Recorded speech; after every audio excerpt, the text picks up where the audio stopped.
Welcome to Shri Bharat news. Narsarapet. ఈరోజు నర్సరాపేటలో అంబేద్కర్ విగ్రహం వద్ద ఈ నెల 16 ఆర్పిఐ పార్టీ నాగార్జున సాగర్లో జరిగే బహిరంగ సభను విజయవంతం చేయండి అంటూ ఆర్పిఐ పార్టీ పల్నాడు జిల్లా అధ్యక్షులు వంజా ముత్తయ్య, గుంటూరు జిల్లా అధ్యక్షులు బండ్లమూడి స్టాలిన్ బాబు, పిల్లి రాజు, పప్పుల కోటేశ్వరరావు మొదలగు వారు పాల్గొన్నారు.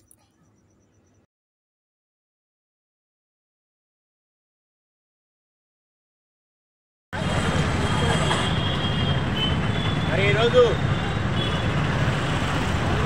పల్నాడు జిల్లా అంబేద్కర్ విగ్రహానికి పూలమాల వేసి 16వ తారీఖు అంటే నెక్స్ట్ ఆదివారం రిపబ్లికన్ పార్టీ ఆధ్వర్యంలో మా నాయకుడు ఉమ్మడి జయప్రసాద్ గారి ఆధ్వర్యంలో బాబాసాహెబ్ అంబేద్కర్ గారి మనవడు యశ్వంత్ అంబేద్కర్ గారు నాగార్జున సాగర్ మీటింగ్కి రావడం జరుగుతూ ఉంది. అలాగే బండ్లమూడి స్టాలిన్ బాబు గారు నేను కూడా ప్రతి సంఘాలతో పాటు చెలో సాగర్ పిలుపునియడం జరుగుతూ ఉంది. దానిలో భాగంగా రాష్ట్ర కన్వీనర్ గారు మన పిల్లి రాజు గారు ఇప్పుడు దాన్ని ఉద్దేశించి మాట్లాడవలసిందిగా కోరుతుంది.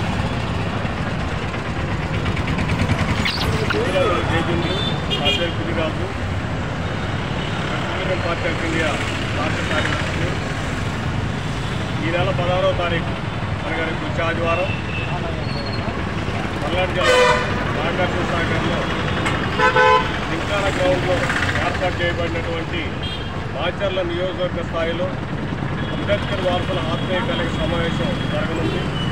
ఈ యొక్క కార్యక్రమానికి ముఖ్య అతిథిగా బాబాసాహెబ్ అంబేద్కర్ గారి మనవడైనటువంటి శ్రీ భీమరావు యశ్వంత్ అంబేద్కర్ గారు ముఖ్య అతిథులకు వచ్చేస్తూ ఉన్నారు. ఆయన రిపబ్లికన్ పార్టీ ఆఫ్ ఇండియాకి జాతీయ అధ్యక్షులుగా ఉన్నారు.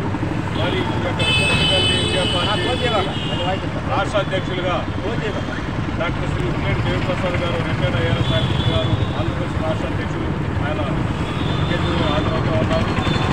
మరి రిపబ్లికన్ పార్టీ ఆఫ్ ఇండియా ఆధ్వర్యంలో మాచర్ల నియోజకవర్గ కమిటీ రాజకీయ కమిటీ ఆధ్వర్యంలో ఈ నెల 16వ తారీఖు నాడు నాగార్జున సాగర్ జింకానా కౌన్సిల్ ఈ యొక్క అంబేద్కర్ వారసుల ఆత్మీయ కళిక సభ జరుగుతూ ఉంది.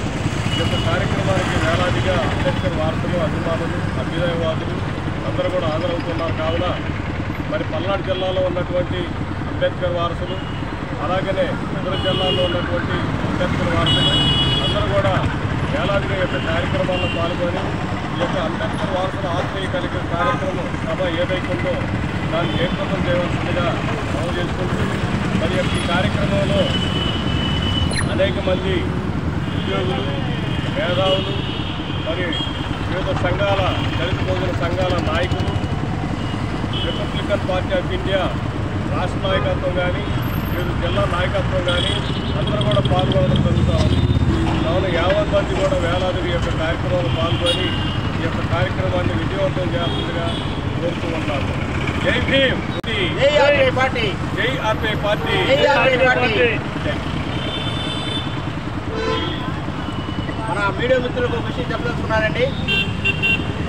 రానున్న ఎలక్షన్లో 2029 రిపబ్లికన్ పార్టీ తరఫున సీఎం క్యాండిడేట్గా ఉమ్మడి జయప్రసాద్ గారు పోటీ చేయబోతా ఉన్నారు.